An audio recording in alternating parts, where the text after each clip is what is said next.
중요한 문화가 뭐냐면 감정을 억압하는 문화예요. 한국의 고유한 문화가 한이에요. 한이라는 게 자연스러운 나의 여러 가지 감정들을 자꾸 억누를 수밖에 없는 상황이 반복돼서 속에서 쌓이다가 터지는 게 이제 이게 쌓이는 게 한인 거고 터지는 게 합병인 건데 그런 문화가 되어 있다는 거는 반대로 말하면은 감정 자체를 표현하는 게 터부시되는 문화인 거예요. 아직까지도 그렇죠 사실. 직장에서 뭐 힘들다고 얘기하면 아 배가 부르구나 요즘 살만하구나 저 힘들어서 좀 쉬려고요. 그래 할만하구나 나는 일이 너무 많아서 힘든 생각을 할 겨를이 없어 이런 식으로 감정 자체를 표현하는 것 자체가 터부시되고 표현을 해도 안 들어주는 문화. 직장에서도 그렇고 집에서도 사실 그래요. 부모도 생각보다 그래요. 공부하기 싫으니까 너 그러는 거지 뭐 이런 식으로. 감정이라는 거는 아까 말씀드렸다시피 억누르다 보면은 억누르다가 언젠가 터지는 거예요. 아까 그런 부모님 하에서 자란다고 해서 억누르고 말 닿는 나이로 끝까지 살지 못해요. 결국엔 터져요. 언젠가는. 차라리 사춘기 때 터지면 다행이고요. 20대 때, 30대 때, 40대 때 터지는 경우가 진짜 문제인 거죠. 뒤늦게. 스카이캐슬에도 그런 거 나오죠. 50대인가? 그때 정준호가 이제 어머님한테 막 어머님 살대로 살았는데 내가 왜 이 모양이라고 이제 하소연하는 게 이제 결국 그런 거죠. 그래서 이 감정이라는 건 억누른다고 없어지는 게 아니라 그냥 속에서 쌓이는 거여서 그래서 이렇게 표현을 해야 돼요. 그러면 화를 내란 말인가요? 이게 아니에요. 화를 내는 게 아니라 우리나라 사람들은 이렇게 설명드리면 그럼 화를 내란 말인가요?로 오해를 해요. 그만큼 감정이라는 걸 어떻게 다뤄야 될지 모르는구나. 예. 그냥 표현하면 돼. 아 내가 속상해요. 지금 이 말을 하셨는데 내 입장에서는 이렇게 들려서 그게 좀 마음이 좀 그래요. 이렇게 표현하면 되는데 그게 너무 부자연스러운 거예요. 왜냐면 그렇게 안 자랐으니까. 그 사회적으로도 그렇지만 왜 가까운 사이, 부부간 사이에서도 좀 그렇지 않아요? 똑같아요. 그냥 참고 하다가 뻥 이렇게 얘기해버리고. 그렇게 그래서 이게 여러 가지 인간관계나 모든 거에 다 관련되는 기본 중에 기본이 감정에 대한 자기 스스로의 인식이 안 되는 문화. 표현도 안 되니까 가족들도 못 들어주고 자기도 표현 못하고 이런 식으로 악순환이 되는 건데 이 얘기 왜 했냐면 이런 식으로 감정을 억누르다 보면 결국에는 이게 어디로 가야 되거든요. 그게 사회불안으로 가는 거예요.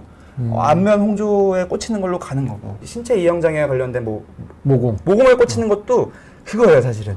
감정적인 뭔가가 갈등이 있는데 이거를 해소할 수는 없고 전치시키는 거예요 여기로. 그 다음에 신체와도 마찬가지. 어떤 사람들은 건강염려증이나 어디 내가 아픈 것 같은데 검사도 이상이 없대 다른 병원 가보고 이제 도는 식으로 뭔가 아픈 것 같아 꽂히는 것도 역시 이면에는 이거예요.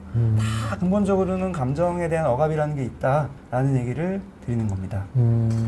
근데 그렇다면 다른 건 몰라도 홍조가 있으신 분들은 오히려 우리가 생각하는 것보다 훨씬 더 심하게 굉장히 힘들겠어요. 왜냐면은 안 그래도 그런데 얼굴 확 빨개지고 열감이란 게 있고 하니까 거기에 대해서 느끼는 그 강도는 굉장히 감정의 자연스러우면 오히려 홍조에도 자연스러운 건데 배 아픈 거랑은 다를 것 같아요. 그냥 아프고 막 이럴 텐데 이거는 팍 달아오면서 대인관계에 문제가 있으니까. 그다음에 이제 홍조라는 거는 이제 내가 생각해도 감정에 영향을 받는 게 눈으로 보이거든요.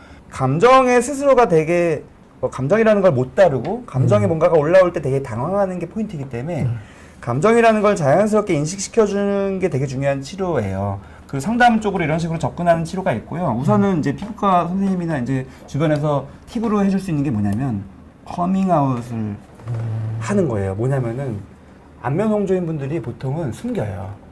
주변 사람들한테 숨기고 싶어 해요. 근데 사실 숨길 필요가 없거든요.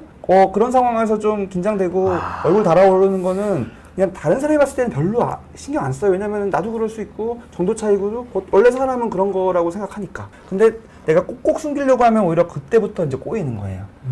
들키면 안 되는데 사람들이 보고 있으니까 더 숨기려고 하고 거기에 꽂히다 보면 긴장되니까 그래서 또 홍조 일어나고. 그래서 이런 식으로 커밍아웃을 해야 된다. 피드백이라는 건 뭐냐면 커밍아웃을 하고 물어보는 거예요.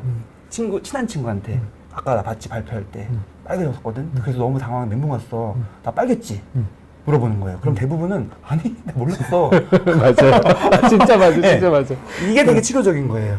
모르는구나. 그냥 자연스러운 거구나. 그걸 얘기해라. 네, 근데 이게 쉽지 않죠. 하지만 조금 불안을 아까 말씀드린 그런 식으로 좀 줄여주면서 얘기하게끔 커밍아웃. 보통은 발표 불안이 있으면서 안면 홍조 일어나는 분들이 발표할 때 떨리잖아요. 근데 떨릴 때 안 떨리려고 해요. 전혀 미동도 없는 척 하려고 해요. 그러면 더 떨리죠. 그래서 커밍아웃이에요. 체험 멘트가 저거 되게 떨려요. 준비 많이 했는데 이 큰 발표에서 떨립니다. 이런 식으로 자기가 스스로 커밍아웃 한번 하는 게 자기의 긴장을 완화시키기 때문에 그다음부터 난 떨어도 되니까. 떨어도 되니까 안 떨어.